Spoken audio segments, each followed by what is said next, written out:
Fikar dan rekan Saya Winda Yudesti. Saya Mia Agustina. Saya Risa Fitri. kami di sini akan mewawancarai tentang apa itu mensyukuri nikmat. Selamat menyaksikan. Teman, di sini saya dari kelompok 5 ingin berdiskusi dengan Ibu Retno. Apa itu cara bersyukur? Menurut Ibu, apa sih itu bersyukur?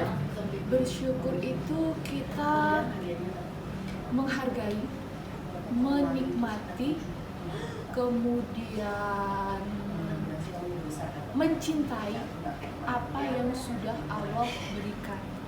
Sehingga dengan bersyukur itu kita bisa menerima apa adanya dengan ikhlas apa yang sudah Allah berikan. Ya, baik. Terus menurut Ibu tuh gimana sih Bu cara bersyukur, mensyukuri nikmat dari Allah? Cara mensyukuri nikmat dari Allah itu caranya begini nih. Ibu contohkan ya. Kesehatan itu merupakan nikmat dari Allah yang paling berharga. Dan kesehatan itu tidak bisa dinilai dengan apapun. Nah, dengan kesehatan kita bisa berkarya, beraktivitas seperti biasanya.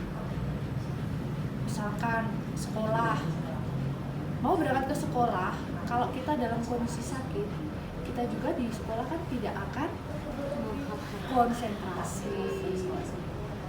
Seperti juga ibu kalau baru tidak sehat, mau mengajar juga tidak maksimal. Jadi cara ibu mensyukuri itu menjaga, bukan merusak.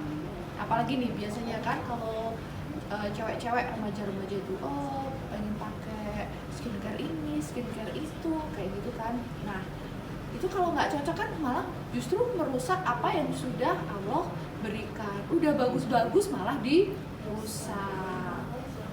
Lalu kemudian kalau Allah sudah menetapkan takdirnya, kita harus ikhlas menerima. Jadi kita tidak perlu melawan karena Allah itu Maha tahu apa yang kita butuhkan. Allah itu memberikan apa yang kita butuhkan, bukan yang kita inginkan. Karena apa yang kita inginkan itu belum tentu baik untuk kita. Gitu ya? Oke. Baik, untuk selanjutnya itu menurut Ibu tuh apa? Kenapa sih kita harus mensyukuri nikmat? Itu penting. Karena kalau kita tidak merasa bersyukur, nanti kita jatuhnya apa? Serakah. Kemudian iri, dengki. Itu adalah penyakit hati. Nah, untuk menghindari penyakit hati itu ya kita harus bersyukur. Ya kalau kita sudah tidak ditakdirkan, punya mobil Alphard, itu sudah takdir loh. Kita bisa punya mobil, punya rumah, itu sudah takdir. Meskipun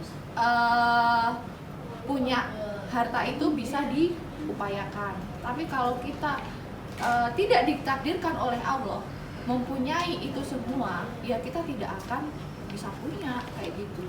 Tapi kalau kita misalkan ditakdir, punya sepeda motor, ya udah kita syukuri, kita gunakan semaksimal mungkin sepeda motor itu.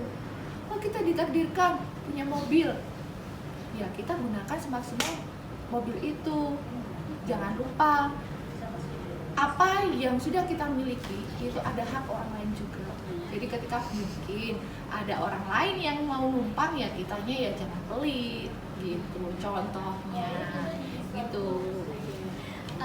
Yang saya mau tanyakan terakhir nih Bu, apa sih pesan Ibu untuk orang yang kurang bersyukur gitu Bu?